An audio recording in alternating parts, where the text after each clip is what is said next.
UFC 210 isn't littered with all the big name fights that UFC 211 is, but it still has a lot of really good fights that are kind of scattered throughout the undercard and even obviously on the main card as well. So just going from bottom to top, the first fight on the card is going to be Janelle Lausa, known as the Demolition Man, versus Magomed Bibulatov. I don't know either of these guys. I'm just going off of what I'm reading. It looks like Bibulatov is a 13-0 guy, probably out of Russia, so I would assume, based off of knowing anything else and just kind of looking at the name, he's probably a really good wrestler, probably one of those Dagestani wrestlers, but again, I'm not entirely sure. He could be a great striker for all I know.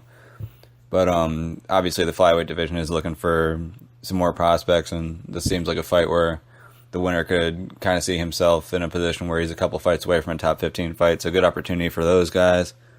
The next fight on the card is Caitlin Chukagian versus Irene Aldana.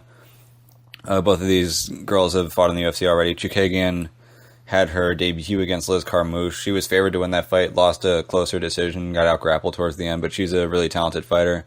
That was 8-0 up to that point, 8-1 now.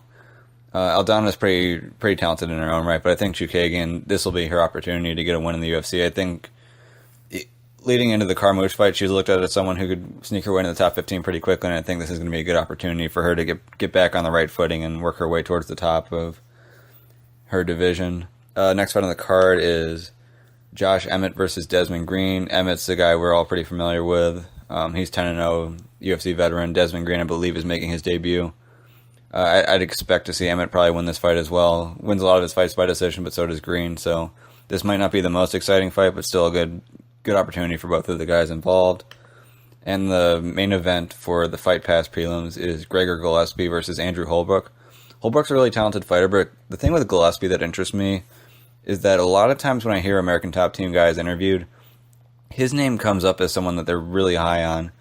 And if you're in a room like the ATT room and a lot of the guys keep on talking about you as someone that they think is a potential, whether it's a champion or a top contender, that's a really good sign. So I'd like to see what Gillespie has to offer, just kind of based off of how much I respect all these ATT guys. For them to be so high on Gillespie, I'd have to pick him to win this fight, and I think that he's got a bright future ahead of him, but Holbrook's no joke himself, so it'll be fun to see these two go at it. I'd expect to see Gillespie win, but again, don't be surprised if Holbrook shows up really strong as well. First fight on the FS1 prelims. This one is kind of weird because on the UFC site it actually says that they're both number 12 in the division, so it's Patrick Cummins versus Jan Blachowicz. Blachowicz probably shouldn't be number 12. I think he should be a little bit higher. If you remember, he was working his way up in the light heavyweight division, had a fight with Alexander Gustafsson that was it was supposed to be like a good, I guess it was like a comeback fight for Gustafsson in a way where he wasn't entirely sure if he wanted to stay in the sport. Decided to come back, didn't want to fight against like a top 5 guy, so they gave him Blachowicz. He just kind of wrestled him and played it really safe. Blachowicz is a really good fighter, but again, so is Gustafsson. Blachowicz, I believe, is a brown belt in jiu-jitsu. Very tough striker too, really strong, really aggressive, gets after you. Cummins, again, has his great wrestling background. I believe he was second to Daniel Cormier for an Olympic wrestling spot at one point. But he's a guy who's been a little bit chinny in his fights. You'd have to wonder, Blachowicz isn't necessarily known for just like blasting people, but he can still hit pretty hard. He can put the pressure on. So it'll be cool to see whether Cummins goes out there and tries to strike with him. Does he try to wrestle him, get on top, and kind of do something similar to what Gustafsson did? And if he does, how that will work out. But I think that's going to be a pretty fun fight. I don't know that I expect a finish in it necessarily, but I think it's going to be an interesting style matchup. And probably after the first round or so, you'll have an idea of who's going to win. But a good fight nonetheless. Next fight after that is Hurricane Shane Burgos versus Charles Rosa. Burgos, really strong, athletic guy, hits very hard. He's probably another one of those guys where he's probably a fight or two away from working his way into the top 15. I'd expect him to win this fight. He looked great in his previous fight. And Rosa's a tough guy, but what I've seen from Burgos is really impressive. He's going to be tough for a lot of guys to deal with, so I'd give him the advantage there. Next fight on the card is Kamaru Usman versus Sean Strickland. Usman, fantastic wrestler. He's just been using his wrestling to just dominate people. I think his last fight was Alexander Yakovlev. Same type of thing. Yakovlev is a very good grappler, but Usman was just able to control him and beat on him for 3 rounds and get the win. Strickland, also a pretty good wrestler. He's got some interesting submissions too. He's a pretty nifty guy. He's 18-1 as well. He's no joke. I think the question here is going to be, is as good as Strickland is all around, if Kamaru can go strength for strength as far as the wrestling goes and beat him, How's Strickland going to be able to handle working off of his back with a guy like Usman on top of him? And if Strickland's able to defend the takedown, you'd probably figure the rest of his game's a little bit more well-rounded than Usman. So the real question here is going to be, can Kamaru Usman use his wrestling to dominate a guy in Sean Strickland, who's a pretty good wrestler on his own right? And if he can, I would obviously imagine this would be a pretty dominant fight for him.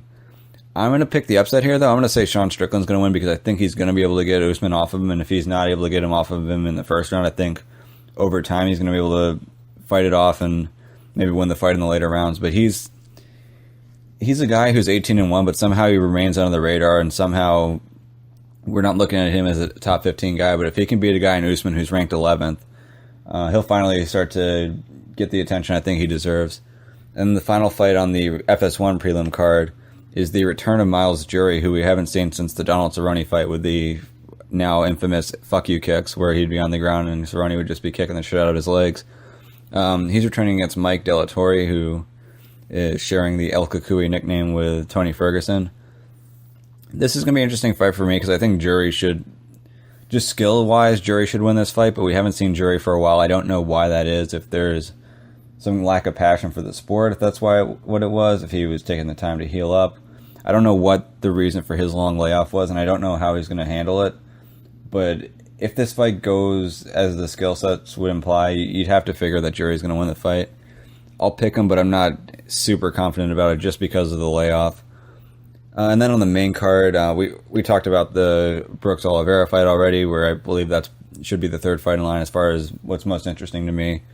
Obviously, Will Brooks, former Bellator champion Oliveira, a guy who's been hanging around the top 10 both at at featherweight and at lightweight. Next fight on the card is Thiago Alves versus Patrick Cote.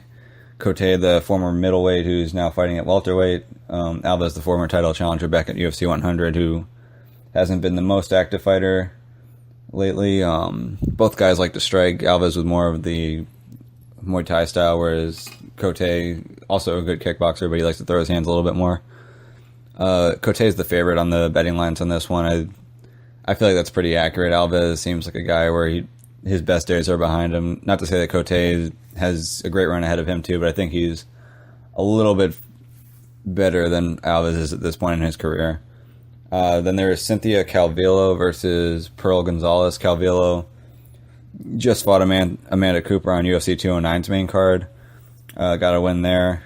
Or I think that was 209. It was either 209 or 208. But she got the win by submission there and included the anaconda choke to back take to the rear naked choke. Great look for her. It sounds like there's a lot of hype for her coming out of Team Alpha Male, but we've only seen her in one fight, and Pearl Gonzalez is someone we haven't seen yet. So the unfortunate thing here is even if she has another impressive win, you don't really know how good Pearl Gonzalez is, so it doesn't really tell you much about Calvillo. And if Gonzalez gets the win again, Calvillo's only had one fight in the UFC, so what do we really know about her either? Co-main event, Chris Weidman versus Gegard Mousasi. Again, this fight's going to have a big say on the middleweight division. I think if Weidman wins, yeah, Mousasi's a big name to beat, but because he had a few losses in a row prior to that, you're still looking at guys like Luke Rockhold ahead of him. You're still looking at Yoel Romero ahead of him.